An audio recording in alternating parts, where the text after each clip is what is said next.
It's 2:15 a.m. Saturday morning.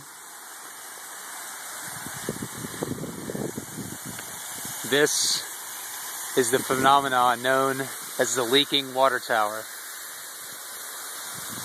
Many people have doubted its existence. My friend Travis and I have been telling these stories for years. Finally tonight, this is your proof. It's not raining. This is water, excess water, draining out from the top of the water tower. I wish my camera had a zoom so that we could see it better. If I can follow it with my flashlight, which is not very good, it curves down and the wind is taking it into this direction right here, creating puddles and puddles of water there by the leg.